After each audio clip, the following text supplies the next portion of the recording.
Here's his speech. Thank you, Mr. Speaker. I rise today as the congressman from the General Motors Lordstown plant. We have got some bad news this week that we're going to lose 1,600 jobs in Lordstown. When you factor in the supply chain, 4, 5, 6 times the amount of that in our community, the seat manufacturer, logistics company, trucking, and all the rest. Many communities in the last week have been dealt a pretty bad hand. And I think this speaks, Mr. Speaker, to the broken economic system that we have in the United States. When you have a company many years ago that gets a rescue package from the taxpayers in the United States, many years later, last year they got $157 million in a tax cut that we were told was going to be spent for workers and factories and jobs in the heartland, and turn around and cut 14,000 jobs, and their stock price goes up 6%. That is a broken economic system that we have in the United States of America. And we need an industrial policy in this country where the government, the agencies, the departments, the tax code, the investments in infrastructure and education are all moving in the same direction that will create manufacturing jobs here in the United States.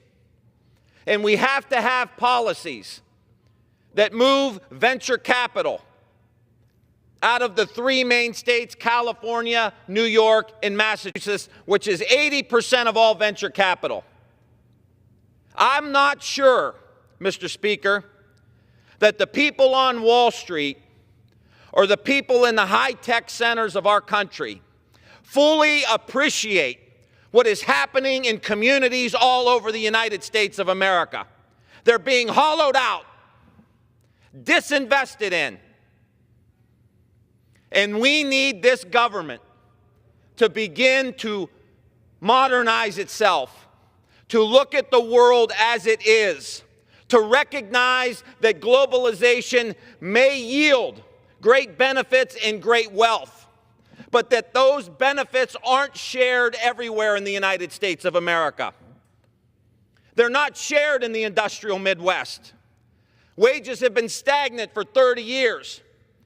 People work hard, play by the rules, and still get to their retirement and they lose their pension or their pension's cut in half. This is not working. This is not working, Mr. Speaker. And the American people are fed up. How much can the worker take? How much can their families take? Year in and year out. 40 years this has been going on in this country. And people who have money continue to make money. The top 1% continue to do well. And I don't hate anybody because they're rich. But my goodness gracious, when everyone else is suffering, when Ohio and Michigan, Indiana, Western Pennsylvania, Kentucky, Minnesota, these communities that have done so much for so long, whether there's a war or manufacturing, it's been these communities who have responded. And now they've been cut loose, and the stock price goes up. It is time for us to reclaim the American dream for these communities and these workers who have done nothing wrong. They've done everything right. They support their church. They support the Little League. They sit on the boards of the booster clubs. They coach football. They've done everything right. Everything our society would ask of them, they have done. And they get cut loose. And now we live in communities that have blight. They don't have broadband. They don't have investment.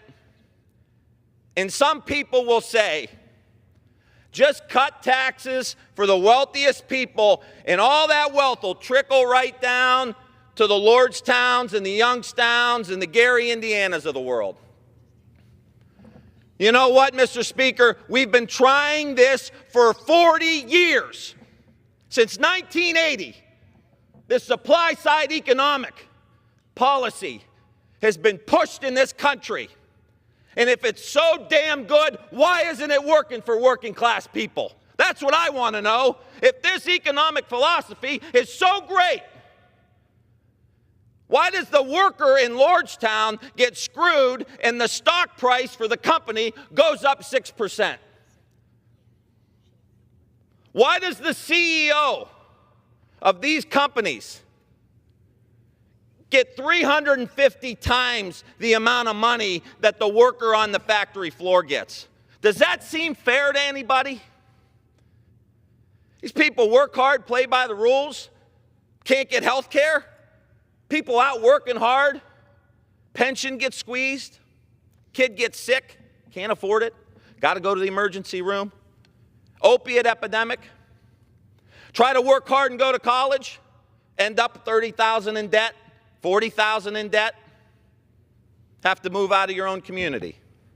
The systems are broken in the United States, Mr. Speaker.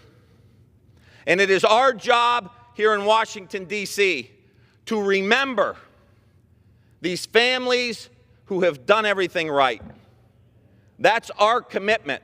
That's our responsibility, is to fix this broken system. There's been a lot of promises made over the last few years for these communities, and things are moving in the wrong direction, and it's our obligation